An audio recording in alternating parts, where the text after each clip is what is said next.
If you are taking Amlodipine, Losartan, or Lisinopril right now, and you are over 60, there is something happening inside your body every single day that your prescription label never mentions and your last appointment almost certainly never covered. It is not a side effect your pharmacist flagged. It is not something that shows up on your standard blood panel. And it is not rare. It is happening to the majority of adults over 60 who take these medications long-term, quietly, consistently, and with consequences that compound the longer it goes unaddressed. You were told these medications would protect you. And they do, partially. What you were not told is what they require from your body to work, and what happens when that requirement goes unmet. That is what the next 20 minutes are about. My name is Dr. Elena Marsh. I have been practicing internal medicine for over 20 years, and for most of that career, I have sat across from patients who were doing everything right, taking their medications exactly as prescribed, showing up for their checkups, following every recommendation, and still experiencing symptoms that nobody was connecting to anything. Fatigue that was dismissed as aging, muscle cramps attributed to stress, dizziness chalked up to standing too fast, brain fog treated as an unavoidable part of getting older. What I kept seeing across hundreds of patients over 2 decades was a pattern, and that pattern has a mechanism. A study published in the American Journal of Hypertension found that long-term use of calcium channel blockers, the class that includes amlodipine, is associated with significant depletion of a specific nutrient that your cardiovascular system depends on for electrical stability and muscle function. A separate analysis published in the Journal of the American College of Nutrition confirmed the same depletion pattern in ACE inhibitors and ARBs, the class that includes both Lisinopril and Losartan. The nutrient is magnesium, and the depletion is not a coincidence. It is a direct consequence of how these medications work. Before we go further, quick question for everyone watching right now. Do you experience muscle cramps, nighttime leg cramps, or trouble sleeping? Type yes or no in the comments right now. I read every single one, and your answer will tell me a great deal about what these medications may be doing inside your body. Here is what most people are never told about blood pressure medications, and why this matters specifically for your body after age 60. Amlodipine, Losartan, and Lisinopril lower blood pressure through different mechanisms. Amlodipine is a calcium channel blocker. It works by relaxing the walls of your arteries, reducing the resistance your heart has to pump against. Losartan and Lisinopril work on the renin-angiotensin-aldosterone system, the hormonal cascade your kidneys use to regulate both blood pressure and fluid balance. These are genuinely effective medications. For millions of adults over 60, they are preventing strokes and heart attacks every single day. That is not in question. What is in question is what these medications do to your body's magnesium levels, and why that matters more after 60 than at any other point in your life. Your kidneys regulate magnesium excretion. Under normal circumstances, they reabsorb most of the magnesium that passes through them, returning it to your bloodstream. But when you are on an ACE inhibitor like Lisinopril or an ARB like Losartan, both of which directly affect kidney function as part of how they work, that reabsorption process becomes less efficient. Your kidneys begin excreting more magnesium than they should. Amlodipine adds a second layer. Calcium and magnesium are physiological competitors. They use some of the same transport channels inside your cells. When you take a calcium channel blocker, you shift that calcium-magnesium balance. And the downstream effect is that magnesium availability inside your cells decreases, even when your blood test comes back looking perfectly normal. That last point is critical, and it is exactly the reason this goes undetected for so long. Standard blood tests measure serum magnesium, the magnesium circulating in your blood, but only about 1% of your body's total magnesium is in your blood. The other 99% is inside your cells and your bones. You can have serum magnesium that reads normal on a lab report, and still be functionally deficient in the magnesium your heart, your muscles, and your nervous system actually use. This is not fringe medicine. This is a documented phenomenon called subclinical magnesium deficiency. And it is estimated to affect between 45 and 60% of adults over 60 in the United States, even without the added depletion from blood pressure medications. When you layer chronic medication-induced depletion on top of an aging body that already absorbs less magnesium from food than it did at 40, the cumulative effect is something your annual physical is almost certainly not catching. And the symptoms it produces are almost universally blamed on something else. Think about what your heart actually does every second of every day. It contracts. It relaxes. It contracts again. That rhythm, that precise, coordinated electrical pulse, is not automatic in the way most people imagine. It depends on a constant, carefully regulated exchange of minerals across the membrane of every single cardiac cell. Sodium, potassium, calcium, and magnesium. Magnesium is the gatekeeper. It controls the channels that allow calcium to enter cardiac and muscle cells, and it controls the channels that pump calcium back out. Without adequate magnesium inside those cells, calcium stays longer than it should. The muscle stays in a state of partial contraction when it should be relaxing. The electrical signal that coordinates your heartbeat becomes unstable. This is why the earliest symptoms of magnesium depletion are so easy to misread. A muscle that cannot fully relax produces cramps. A heart that is firing with less electrical precision produces palpitations. That sensation of a skipped beat, a flutter, a sudden thud in your chest that passes before you can describe it to anyone. A nervous system low on magnesium produces anxiety, poor sleep, and a hypersensitivity to stress that feels indistinguishable from getting older. None of these symptoms announce themselves as a mineral deficiency. They announce themselves as Tuesday. And here is the part that took me years of clinical practice to fully appreciate. These symptoms tend to appear gradually, over months, sometimes over years. Your body compensates. It pulls magnesium from your bones and your muscle tissue to keep serum levels stable. It prioritizes your heart above everything else. So, by the time a symptom becomes noticeable enough to mention at an appointment, the depletion has often been building for a very long time. A landmark study published in Nutrients, one of the most comprehensive reviews of magnesium and cardiovascular function to date, found that magnesium deficiency is independently associated with increased risk of cardiac arrhythmia, coronary artery disease, and sudden cardiac death. Independently. Meaning, separate from blood pressure, separate from cholesterol, separate from every other risk factor your doctor monitors. Low magnesium is its own cardiovascular risk factor, and it is almost never tested for correctly. Now, here is the secondary risk that most conversations about this topic miss entirely. Magnesium does not work in isolation. It works in partnership with potassium. Your cells need both, in specific ratios, to maintain the electrical gradient that keeps your heart rhythm stable. When magnesium drops, your body's ability to retain potassium inside cells also drops. This is not coincidental.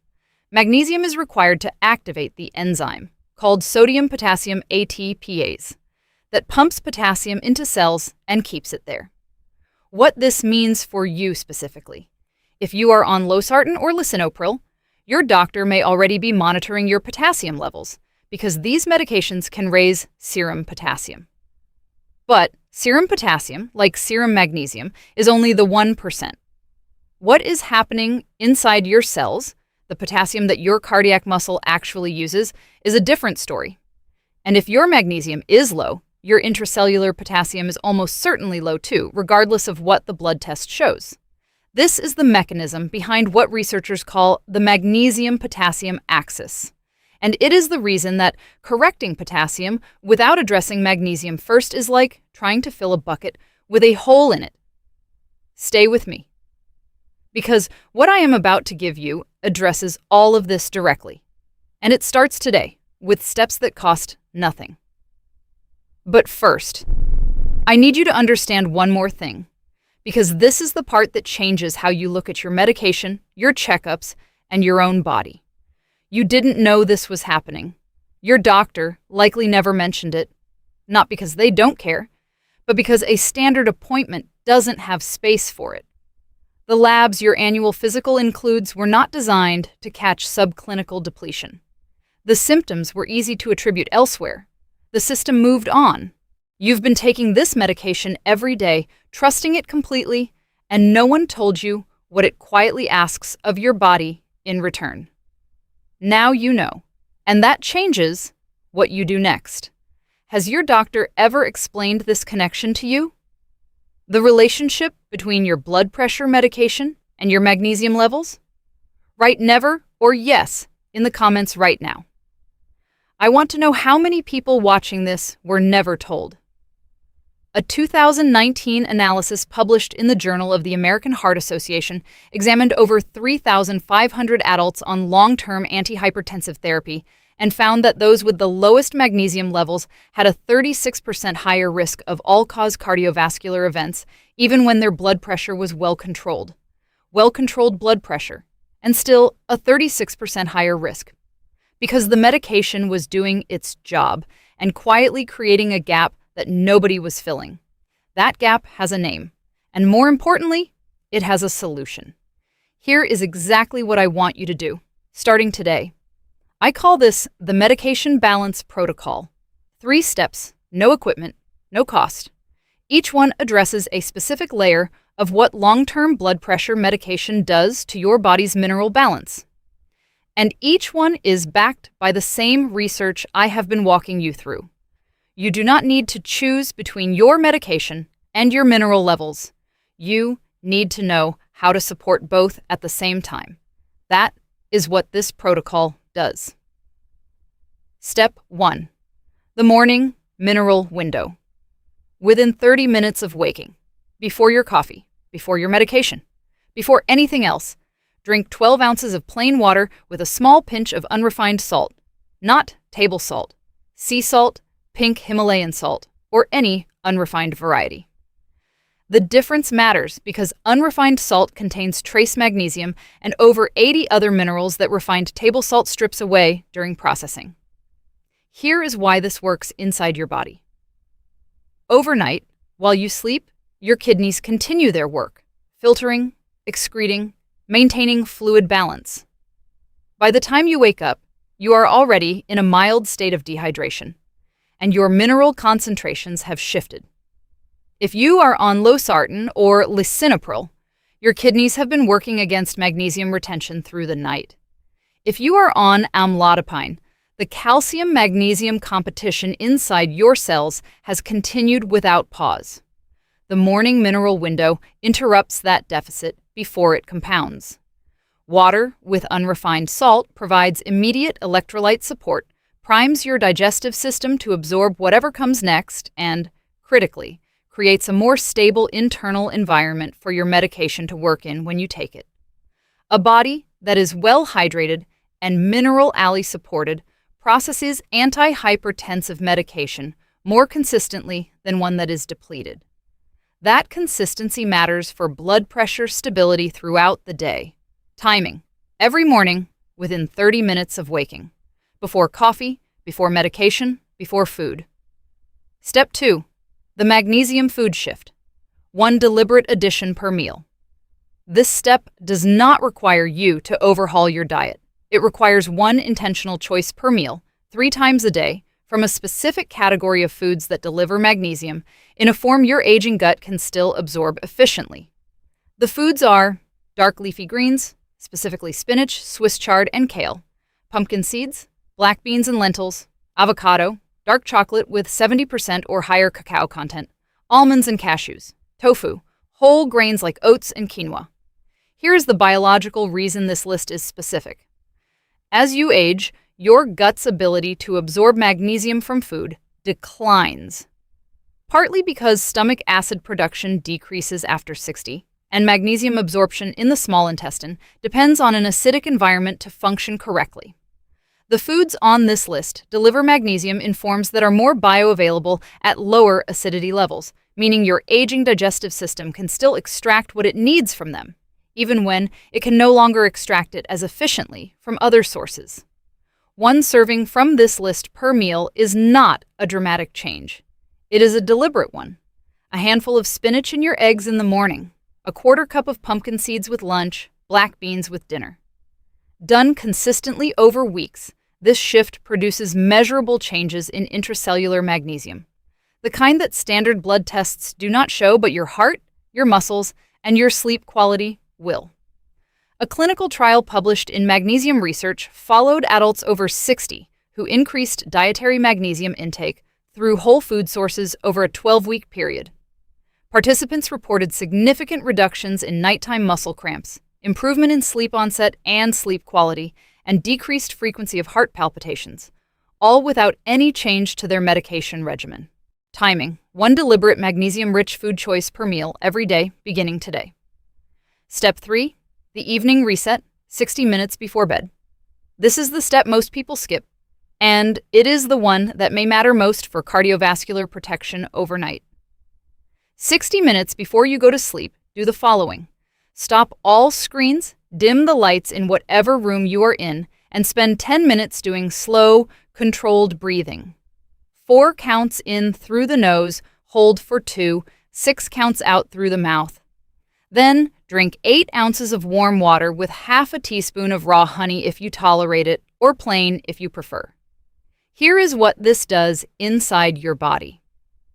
The hours between 10 p.m. and 3 a.m. are when your blood pressure naturally drops, a phenomenon called nocturnal dipping. In healthy adults, blood pressure dips 10 to 20% overnight. This dipping is protective. It gives your cardiovascular system a genuine rest period. Research published in the European Heart Journal found that adults who are non-dippers, meaning their blood pressure does not drop adequately overnight, have significantly higher rates of stroke, cardiac events, and kidney damage, independent of their daytime blood pressure readings. Magnesium deficiency is one of the primary drivers of non-dipping. When intracellular magnesium is low, the nervous system cannot fully shift into parasympathetic mode, the rest and repair state that triggers nocturnal blood pressure reduction. The breathing exercise in this step directly activates the vagus nerve, shifting your nervous system toward parasympathetic dominance. The warm water supports overnight hydration, and the raw honey provides a small, slow glucose source that stabilizes blood sugar through the night, preventing the cortisol spike that low blood sugar triggers at 2 or 3 a.m., which is one of the most under-recognized causes of disrupted sleep and elevated morning blood pressure in adults over 60. These 3 elements work together. The breathing activates the mechanism. The hydration supports the kidneys. The glucose stability prevents the cortisol interruption. 10 minutes, every night, starting tonight. Timing: begin 60 minutes before sleep every night. That is the medication balance protocol. 3 steps: morning mineral window, magnesium food shift, evening reset. You can start all 3 today. None of them require a prescription, a purchase, or a follow-up appointment. They require intention. And now, they require the understanding of why each one matters, which you now have. You came into this video taking a medication you were told would protect you, and not knowing what that medication quietly asks of your body in return. You are leaving with the science that explains why your symptoms may not be aging, and a protocol you can start tonight that costs nothing and requires nothing except the decision to begin. That is what 20 minutes of the right information can do. Your blood pressure medication is not your enemy, but it is not the whole story either. The morning mineral window, the magnesium food shift, and the evening reset are not alternatives to your prescription. They are what fills the gap your prescription cannot fill on its own, the gap between a medication that works and a body that has everything it needs to let that medication work as well as it possibly can. You now understand the mechanism. You know why the standard blood test misses it. You know what subclinical magnesium deficiency looks like inside the body, why it compounds over time, and what 3 specific daily actions interrupt that process. That knowledge belongs to you now. use it. There is someone in your life, a spouse, a sibling, a friend, who takes one of these medications every morning and has never once heard any of this. They are not going to find it in a 10-minute appointment. They may not find it on their own. But this video can reach them today. Share it with someone you love who deserves to know what you now know. Not for this channel, for them. If you have not subscribed yet, please do that now. Every week, I bring honest, research-based information about what your body needs after 60. The information I wish every patient had before they ended up sitting across from me. Subscribe so you do not miss what comes next. And before you go, everything I have shared today is based on published research and over 2 decades of clinical experience. It is not a substitute for your personal medical care. Before making any changes to your medications, your diet, or your daily routine, please speak with your own doctor first. They know your history. Bring this information into that conversation. That is exactly where good medicine begins.